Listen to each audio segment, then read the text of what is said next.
The moment it happened, I knew something wasn't right. I was halfway through $1 million video pitch with a defense tech firm in Germany, my biggest client yet. We were discussing zero-trust architecture and adaptive firewalls when suddenly, the screen stuttered. Froze, then died.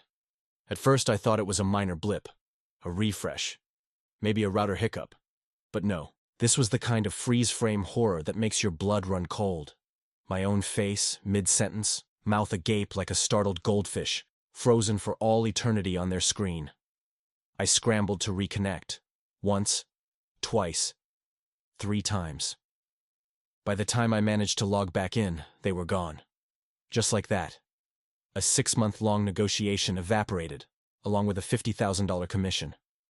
Because my supposedly high-speed home internet had decided to take a nap at the worst possible moment. I didn't scream. I didn't curse. I grabbed the router like a ticking bomb and marched straight into the living room, eyes darting to my network monitor. And that's when I saw it. A horrifying spike on the download tracker, like a cardiac arrest graph. My system wasn't just sluggish, it was bleeding bandwidth. Someone or something was siphoning my signal, badly. I launched the network admin dashboard. Devices lit up like fireworks. 15 unknown IPs, all foreign, all unregistered, and all of them linked to a single node. The rooftop. My rooftop. I froze, stared at the ceiling, then whispered the words that would become the start of a digital war. What in the bandwidth-stealing hell is going on up there? Now understand this. I live in Willow Ridge Meadows, a pristine HOA-run suburban utopia. The kind of neighborhood where lawns are measured with rulers and smiles come with silent judgment. You wave, nod, and wonder which neighbor just filed a complaint about your mailbox color. Even in that world of pastel tyranny, I wasn't prepared for what I found on my roof. 3 industrial-grade Wi-Fi repeaters, bolted directly into my roof tiles, humming quietly like tiny alien invaders.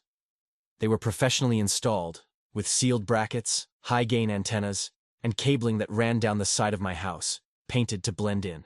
No warning, no permission, not a single flyer, email, or notice.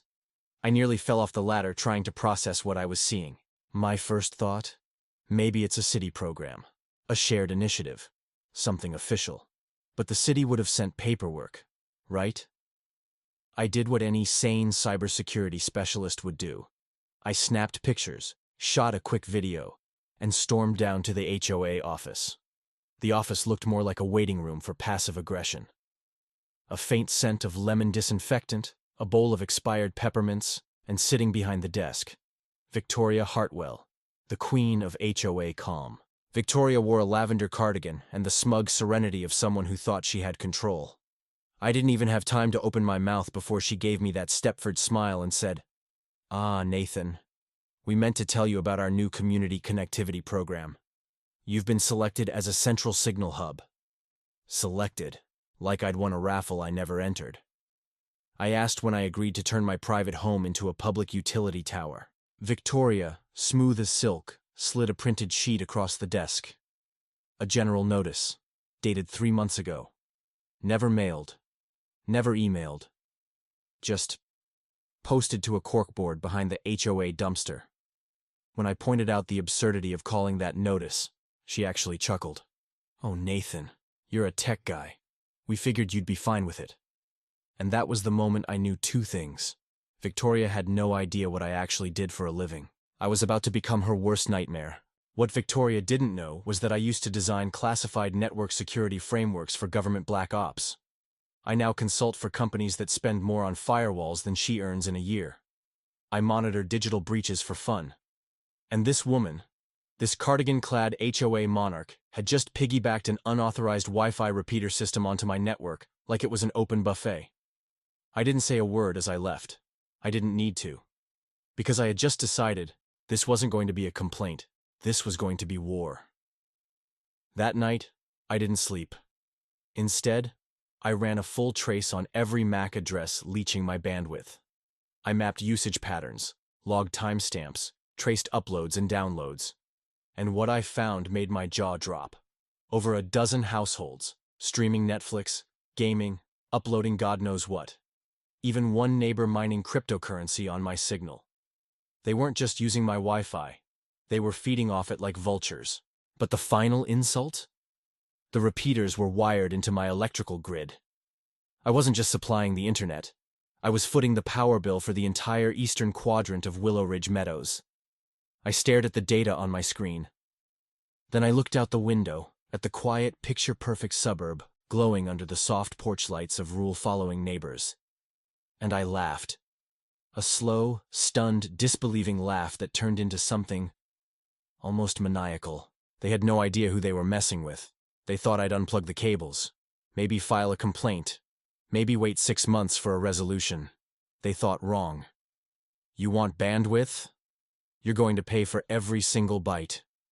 I cracked my knuckles, opened my laptop, and began to build the first weapon in what I would later call Operation Bandwidth Rebellion. I didn't storm the gates. That would have been too easy, too predictable. No, this had to be quiet, surgical, a slow drip kind of chaos. If Victoria Hartwell wanted to play games on my rooftop, I was going to rewrite the rules. And this time, every keystroke would cost her and her freeloading neighbors dearly. The first step? Deception. I spent the night building what looked like a routine splash page, something you'd see from your internet provider during an update. Clean interface. Official tone. I even mocked up a fake company logo. SkyGrid Enhanced Access. Sleek, forgettable, just techie enough to pass for real. Here's the genius. The moment anyone connected to the signal being emitted from the repeaters on my roof, this page would pop up automatically. To the average resident, it was nothing more than an agreement update. No one reads those. But buried deep inside was a clause. By continuing to use this connection, you agree to usage tracking and service charges of $0.27 per megabyte after exceeding a daily threshold of 50 MB. Oh, and they had to click Agree to proceed. Within 24 hours, I had 10 confirmed agreements. And with it, names, IP addresses, timestamps, device types. Digital consent in all its glorious legality. It wasn't just clever, it was beautiful. The next phase? Billing. I spun up a shell company, Data Pulse Systems LLC, complete with a professional-looking email and auto-generated invoices. Not too aggressive. Not yet. The first wave of bills ranged from $40 to $90. Enough to confuse, enough to sting, but not enough to trigger full-scale rebellion. The best part? I sent one directly to Gregory Barnes, the HOA treasurer. 186.42s. He paid it without hesitation. Then came the big one, Victoria. Her invoice totaled $2,129.08, a blend of back charges and processing fees, calculated precisely based on her household's gluttonous bandwidth behavior. I watched the fallout from my laptop like a general observing a battlefield. Through the repeater cam I'd hidden in the junction box, I saw it all. Victoria marching into the HOA office, waving the invoice like it was a ransom note. "Who approved this vendor? Why wasn't I told?" she barked. Gregory stuttered something about vendor trials and digital outsourcing, digital theater, and I had front row seats. But of course, it couldn't stay quiet forever. 3 mornings later, I woke up to 3 paper citations taped to my door. Unauthorized rooftop equipment, non-compliant electrical routing, public endangerment through unstable antenna deployment. I laughed so hard I nearly spilled my coffee. They were citing me for the very equipment they installed. This wasn't retaliation. This was comedy. But instead of striking back, I pivoted. I dug deeper, into HOA bylaws, state electrical codes, local digital infrastructure laws. It was like peeling back layers of a decades-old onion no one had touched. And that's when fate handed me a gift. Her name was Eleanor Shaw. She lived 2 doors down. Quiet, polite, wore massive gardening hats, and was generally assumed to be a retiree who talked to her roses. One evening, she showed up at my door with a glass of lemonade and a look that didn't match her gentle reputation. "I saw what they did to your roof," she said. No pleasantries. "They did the same thing to mine, years ago, but they didn't know I used to work for the FCC." I almost dropped my drink. Eleanor wasn't just retired. She was a former federal compliance officer, specialized in illegal frequency use and unauthorized tech installations. When I showed her the photos, logs, and energy consumption data, her face went cold. "This isn't just an HOA issue," she murmured. "This is a multi-point code violation, possibly criminal." We pulled up repeater specs together. Transmission logs, power draw estimates, network access trails. It felt like planning a heist. Only we were the ones being robbed, and this time, the law was on our side. And then, we uncovered something worse. The repeaters weren't just drawing power from an outlet. They were hardwired into my main breaker panel, through a junction box someone had sealed and painted to blend into the siding. A clean splice. A deliberate theft. "This is felony-level tampering," Eleanor said, eyes sharp. "And if they used HOA funds to hire an unlicensed contractor, that's misappropriation. We documented everything. Photos, footage, meter readings. Eleanor even brought over an old thermal scanner to map the power draw in real time. But I wasn't done. I wanted them to feel it, so I injected a short script into the repeater firmware, a 6-minute reset loop. Every 6 minutes, the signal dropped. Devices disconnected. Streams froze. Smart home devices glitched. To top it off, I embedded a small audio file. Each time the network went down, it played through connected smart speakers. "Network interruption. Please contact your provider." The community exploded. Kids screamed at frozen Fortnite lobbies. Adults cursed their buffering Netflix shows. Even Alexa started acting possessed. Victoria sent a community-wide email, calling it a malicious cyber attack and blaming outside saboteurs. Some believed her, but others started asking questions. I anonymously joined 3 neighborhood forums just to fan the flames. One guy blamed solar flares. Another suggested we were beta testing 6G, but my favorite theory? Maybe it's divine punishment for all the HOA's crap. Couldn't disagree.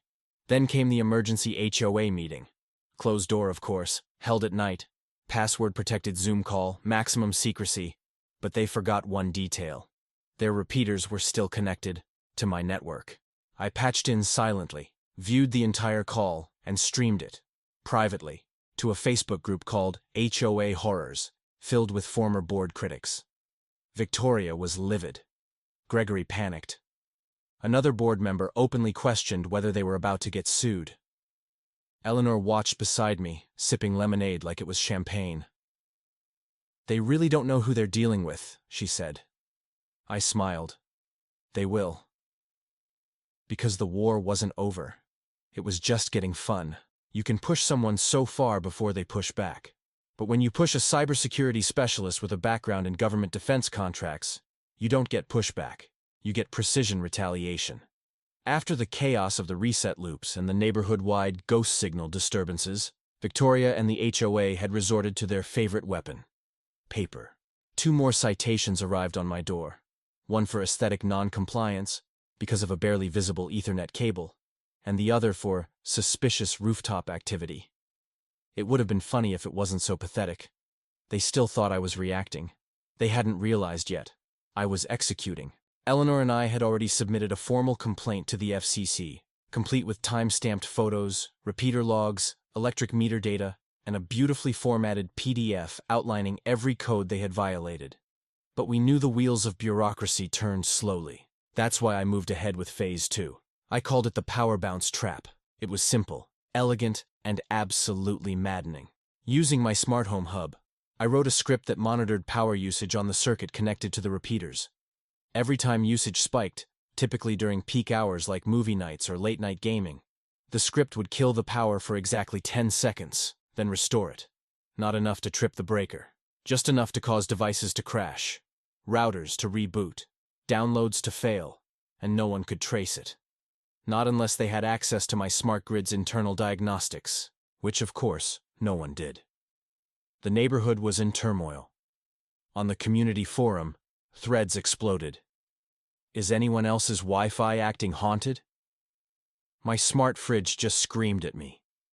Can squirrels chew through fiber optics?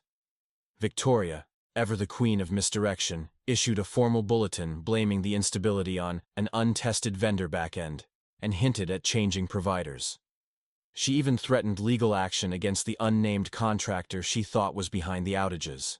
I considered sending her an anonymous invoice for mental bandwidth, just for the irony. But I held back. Barely. Then came the next closed-door HOA board meeting. Scheduled for 9 p.m., hidden behind locked doors at the community center, complete with a passive-aggressive members-only sign in Comic Sans. But they forgot something important. Again.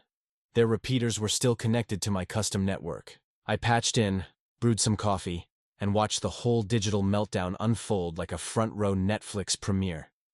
Victoria yelling about digital terrorism. Gregory nervously flipping through invoices. One board member openly suggesting they shut the entire system down before someone sues the pants off us. At one point, Victoria actually said, "This Nathan guy is a digital hostile. He's trying to sabotage the community." I hit record. Because this wasn't just funny anymore. This was leverage. I streamed the footage to a few trusted neighbors, residents who had reached out to me via a burner email I'd quietly circulated. They were teachers, engineers, retirees, people who had quietly suffered under the HOA's rule. They watched. They shared. Within hours, the stream had spread across the community. People were whispering, screenshotting, even printing quotes from Victoria's outburst and taping them to the bulletin board behind the HOA office. The cracks were becoming fractures, but Victoria did what all bad leaders do when cornered. She doubled down. A new round of fines appeared. This time for defamation, distribution of private HOA materials, and my personal favorite, intent to digitally destabilize the neighborhood. That's when I decided to stop playing defense altogether. I called in a favor. My old law school roommate, now a respected attorney, drafted a cease and desist letter on firm letterhead. It laid out in cold, methodical detail every violation Victoria had committed. Unauthorized installation of commercial-grade tech on private property. Illegal electricity siphoning. Retaliatory actions and targeted harassment. Eleanor co-signed as a former FCC official. Another neighbor, a retired municipal judge, added her name. We delivered it via certified mail. Victoria went silent. But the best part? Gregory. The treasurer, now sweating under community pressure, had finally gone through the entire HOA expense report, something he admitted he'd never done thoroughly. And there it was, multiple payments to Datapulse systems, each approved by Victoria under infrastructure enhancement. She had, unknowingly, been paying me for the very network she tried to control. Gregory snapped. During the next emergency meeting, he threw down a spreadsheet in front of the board and declared, "I'm not going down for this." He walked out. 2 other board members abstained from further votes. Victoria sat frozen, the crown slipping from her perfectly blow-dried hair. I knew then. The empire was collapsing. But I wasn't done. With HOA leadership paralyzed, meetings postponed, and no more citations arriving, I took the next step. I filed a formal request for HOA transparency and fiscal audit, a clause buried deep in the HOA's outdated bylaws. Few knew it existed. Fewer still knew it was legally binding. Now, they had 30 days to disclose all decisions, spending, and communications from the past year to every resident. But while that bureaucratic hammer prepared to fall, I focused on something far more satisfying. The final act. The repeaters still sat on my roof, humming away. So I pushed one last firmware update. This one transformed them into decoys. They still emitted a Wi-Fi signal, but now it was renamed Victoria Stole Bandwidth. Anyone who tried to connect would be redirected to a simple landing page. Ask your HOA why your Wi-Fi is trash. The neighborhood exploded. Photos of the signal name appeared on the community forum, local Facebook groups, even on a meme subreddit. One resident taped a screenshot to their front door. Another baked a cake with the Wi-Fi name written in frosting. Even the most obedient, silent residents began to ask questions. No more whispers. The HOA had ruled for too long with passive threats and pastel-colored control. Now they were exposed. And the story wasn't just neighborhood gossip anymore. It was going viral. The empire didn't fall with a bang. It cracked, crumbled, and collapsed, one spreadsheet at a time. After Gregory's dramatic exit from the last board meeting, the HOA was in freefall. With 2 more board members stepping back to avoid legal entanglements, the once ironclad council became a hollow shell. Victoria Hartwell, self-proclaimed steward of suburban order, sat at the center of it all. Alone, stiff, clinging to rules no one respected anymore. The residents had seen the receipts. The Wi-Fi signal called her out by name. The whispers had turned to open rebellion. That's when I made my move. No more hiding behind code or hidden networks. I drafted a proposal. Clear, concise, fair. I would take full responsibility for managing the neighborhood's digital infrastructure. No more hidden charges. No more unauthorized installations.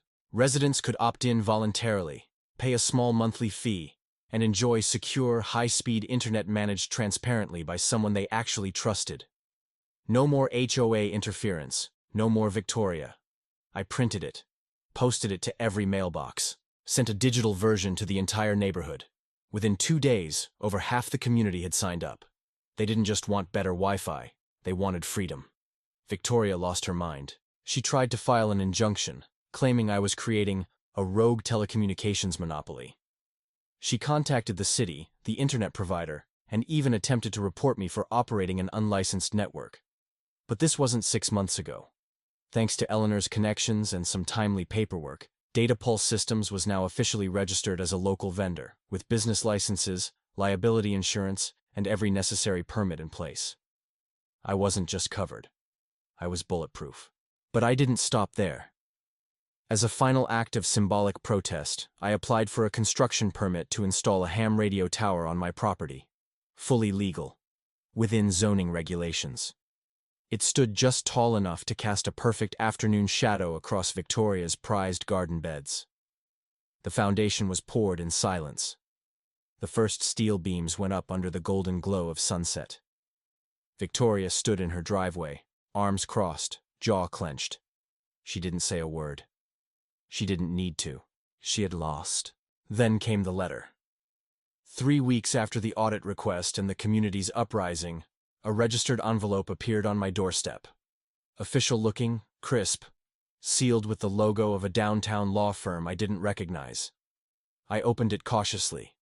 It was a lawsuit, filed by none other than Victoria Hartwell herself. The charges? Malicious interference with community operations, data fraud, public defamation, and my personal favorite, cyber piracy. Apparently, managing my own network while sipping coffee made me a digital pirate. I laughed, but I didn't ignore it. I'd spent months building this story into a perfectly executed response to unchecked power. I wasn't about to let it end in an anticlimactic pile of buzzwords. So I replied, not with outrage, not with insults, but with paperwork. Precise, devastating paperwork. My lawyer drafted a 26-page response that dismantled every one of her accusations. Attached was a counterclaim, with evidence. Unauthorized commercial equipment on private property, power theft, code violations, and documented retaliation, courtesy of Victoria's citations and her own public outbursts. We attached screenshots, affidavits from residents, network logs, billing records, and even a notarized statement from Eleanor Shaw, complete with FCC credentials. It was a digital warhead. Victoria's lawyer must have taken one look at the file and realized they were holding a grenade. The case never made it to court. 2 weeks later, I got another letter. Short. Apologetic. Victoria was withdrawing her complaint, citing mental strain and emotional exhaustion. Translation: she lost. And she knew it. The silence that followed was glorious. No more citations. No more threats. No more HOA emails written like passive-aggressive poetry. And then, she disappeared. One Saturday morning, a moving truck pulled up. Victoria packed her pastel lawn furniture, her garden statues, and her clipboard collection. She didn't say goodbye to a soul. Her house sold within a week. The new owners? A retired IT professor and his daughter, who ran an online gaming community. On their first day, they brought me a cake shaped like a Wi-Fi router and a note that read, "Thanks for making this place livable." The neighborhood changed after that. Not overnight, but steadily. With Eleanor voted in as interim HOA president, the new board implemented reforms that once seemed impossible. Transparent financial records, public voting on infrastructure decisions, a rotating leadership system, and most importantly, a ban on any tech installations without full homeowner consent. People started talking again. Not whispering, not gossiping. Talking. They cared about their neighborhood, not out of fear, but because they finally felt heard. And me? My humble consulting business now had over 30 clients within a 5-block radius. The ham tower doubled as a weather monitor and an ornamental bird perch. And in my living room, next to my bookshelf of cybersecurity journals and a photo of my dog wearing sunglasses, sat a small trophy. Anonymous in delivery, but perfectly personal. King of Bandwidth, Neighborhood Edition. No note. No name. Just quiet recognition from someone who got it. People ask me if I regret it. If it was worth the sleepless nights, the citations, the weird stares, and the digital warfare. And I tell them this. I didn't set out to be a hero. I didn't want to fight. But when someone climbs onto your roof, drills into your power, hijacks your bandwidth, and then dares to punish you for noticing, you don't walk away. You don't stoop. You outthink. In a world full of petty power grabs and paper tyrants, sometimes the sharpest weapon isn't a fist or a threat. Sometimes it's just a steady connection, a few lines of well-timed code. And the kind of silence that comes when the Wi-Fi finally works, and the wrong people finally shut up. In the end, this wasn't just a story about Wi-Fi. It wasn't about a repeater on a roof or a greedy HOA president. Not really. This was a story about boundaries, about how far someone can be pushed before they push back, about what happens when you stand up, not with fists, not with fury, but with focus, strategy, and the quiet power of knowing exactly who you are.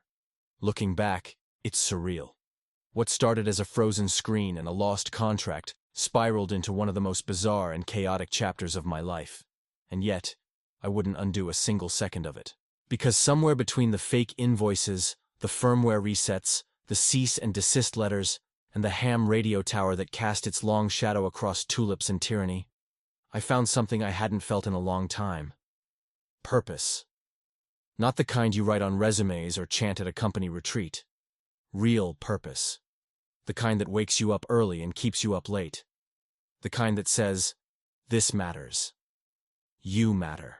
We live in a world that's constantly trying to shrink you. To fit you inside rules written by people who don't understand you. To tell you how loud you can speak, how big you can dream, what kind of person you're allowed to be in your own space. Some of them hide behind titles. Others hide behind policies.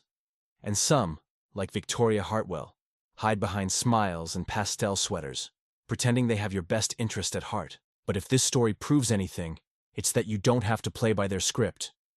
You can rewrite the code. Because the truth is, the real villains of the world aren't always dramatic. They're not supervillains in a tower. They're the ones who assume you'll stay quiet, the ones who count on your silence. And the most powerful thing you can do? Refuse to be invisible. I didn't raise my voice. I raised my standards. And I fought back in the only way I knew how, with systems, with precision, with data, and yes, a healthy dose of pettiness wrapped in legal armor. Was it overkill? Maybe. Was it petty? Sometimes. Was it necessary? Absolutely. Because the moment you let someone normalize crossing your boundaries, they'll do it again. And again. And again. Until the roof over your head no longer feels like your own. We all have something worth protecting. Maybe it's your space. Maybe it's your values.